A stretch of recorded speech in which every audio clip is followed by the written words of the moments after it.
How to use New Jersey's Consumer Fraud Act against a bad contractor. New Jersey has a law that gets you triple your money back when a contractor scams you, and most homeowners have no idea it exists. The Consumer Fraud Act is one of the strongest consumer protection laws in the country, but contractors are banking on you never finding out how it actually works. I'm not a lawyer, but I have paid a lot of money to lawyers over the years to protect my company and keep it in compliance with New Jersey's strict consumer fraud laws.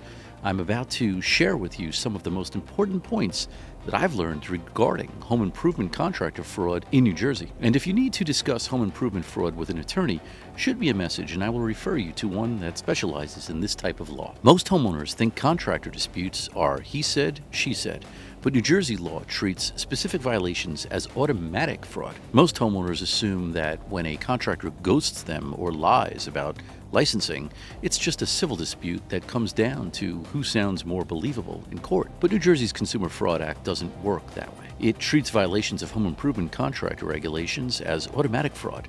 No debate required. Picture a homeowner who handed over a $15,000 deposit for a roof replacement. The contractor showed up twice, then disappeared for 3 months. No return calls, no work, nothing. When he finally called back, he said he'd been busy with other jobs and would get to it eventually. Think of it like this. That's not just bad customer service. Under New Jersey law, that's what is called a per se violation, which simply means an automatic violation of the state's abandonment regulation. The law defines abandonment as failing to perform work for a certain number of days after starting without good reason. When a contractor does that, the Consumer Fraud Act treats it as fraud automatically. The same thing happens with licensing. Contractor shows up, tells you he's licensed and insured, and you find out later he was neither. That's misrepresenting his licensing status, and it can trigger what are called treble damages without you ever having to prove he meant to deceive you. Treble damages sound too good to be true, but they exist to make contractors think twice before breaking the law. When homeowners hear you can get 3 times your money back, they often assume there's a catch. There is, but not the one they expect. Treble damages apply only when you prove actual fraud, not simply poor workmanship. This matters because treble damages, which typically equate to 3 times the amount of the contracted price, make it practical to pursue legitimate claims. Without them, homeowners may decide it's not worth spending time and money to recover only what they already lost. But when the law allows 3 times the damages plus attorney's fees, the balance changes. A contractor facing that risk has a strong incentive to settle, and experienced attorneys are more willing to take valid fraud cases on contingency because the law makes them financially viable. If you're dealing with a contractor dispute, treble damages can transform the value of your claim. Instead of recovering only your losses, you may recover 3 times your damages plus legal fees if you prove fraud. But there is one critical distinction. Treble damages punish fraud, not ordinary construction defects or mistakes. Confusing the two can weaken an otherwise strong case. The next section explains the difference between problems the law punishes and those it does not. Bad workmanship alone doesn't qualify, but lying about licensing, abandoning the job, or charging for work that was never done can trigger a Consumer Fraud Act claim. Many homeowners assume poor workmanship automatically qualifies for triple damages under the Consumer Fraud Act. It doesn't. The law targets deception, abandonment, and violations of specific legal requirements, not ordinary construction mistakes. For example, if a contractor completes a siding job, but the siding buckles months later, that's generally a breach of contract, not consumer fraud. On the other hand, if a contractor is paid to install windows, never completes the work, and disappears, that's abandonment, a per se Consumer Fraud Act violation. The key question isn't whether the work was bad. It's whether the contractor lied, broke a required rule, or engaged in a deceptive conduct. Misrepresenting a license, performing unauthorized work, failing to provide a legally compliant contract, abandoning the project, or charging for work never completed may all qualify under the Consumer Fraud Act. This distinction matters because breach of contract claims typically allow recovery only of actual damages, with each side paying its own legal fees. Consumer Fraud Act claims can provide triple damages and require the losing party to pay the homeowner's attorney's fees.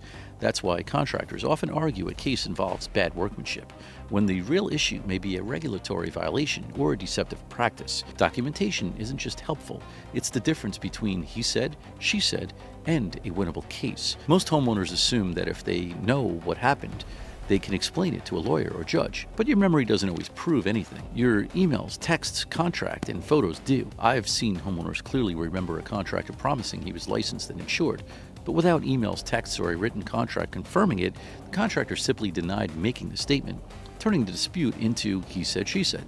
Compare that to another homeowner who had a text where the contractor wrote, "Yes, I'm fully licensed and insured," followed by a license number. The number was checked, and it turns out that it had expired. That single text became the foundation of the case.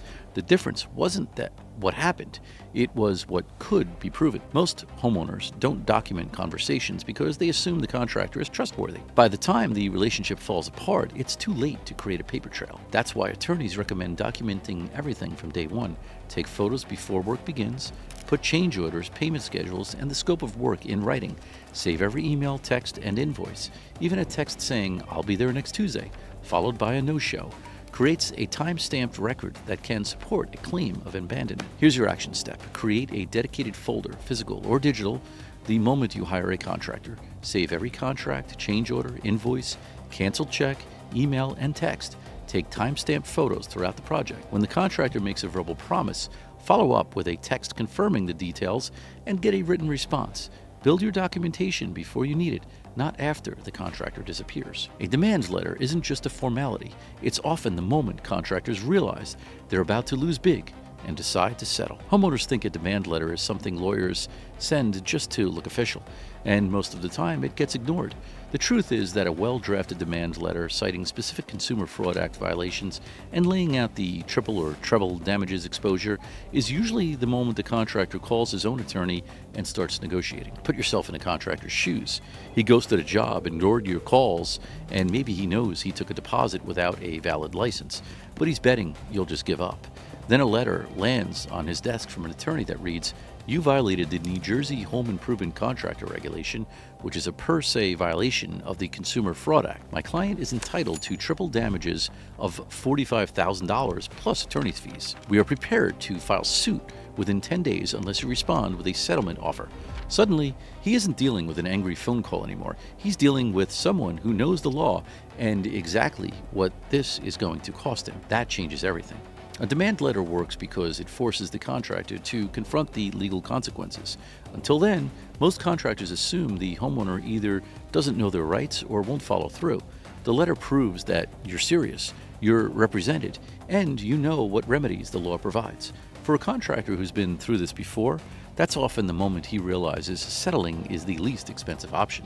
Triple damages plus attorney fees can turn a $15,000 dispute into a $16,000 judgment if they lose. A demand letter doesn't have to be your opening move. You can try to resolve things informally first, but when the contractor is unresponsive, dismissive, or keeps breaking promises, a formal demand letter often gets his attention. A good letter lays out the facts, identifies the regulatory violations, calculates the triple damages exposure, and sets a clear deadline. Even if it doesn't produce an immediate settlement, it establishes that you're prepared to pursue legal action. Filing with the Division of Consumer Affairs creates a public record that follows the contractor and sometimes triggers an investigation. Most homeowners think filing a complaint with the state is just bureaucratic paperwork that goes nowhere. But in New Jersey, complaints filed with the Division of Consumer Affairs create a permanent public record. And when several complaints stack up against the same contractor, the state can open an investigation that ends in license suspension or revocation. Home improvement contractors are the #1 consumer complaints category in New Jersey, with more than 2,000 complaints filed every year since 2018. The Division of Consumer Affairs tracks them, and contractors with repeated violations end up on the enforcement radar. I've seen a case where a homeowner filed a complaint but never pursued legal action. 2 years later, that contractor's license was suspended because 5 other homeowners had filed similar complaints, triggering a state investigation. The complaint you file becomes part of a larger enforcement effort.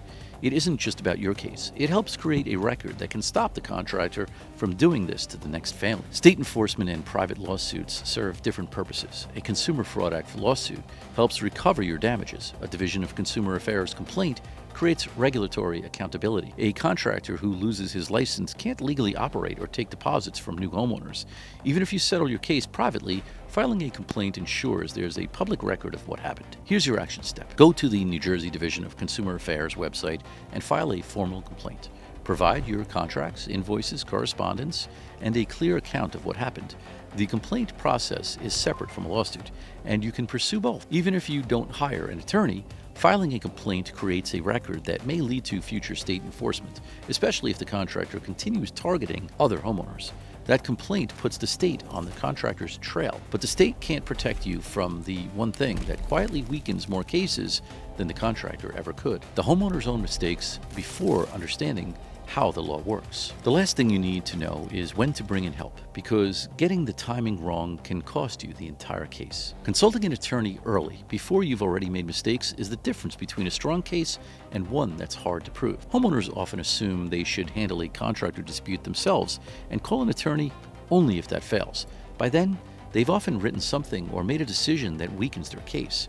We had a homeowner who became so frustrated that she emailed, "I don't care about the quality of the work, I just want you off my property." The contractor later used that email to argue she had waived her complaints about defective work and code violations.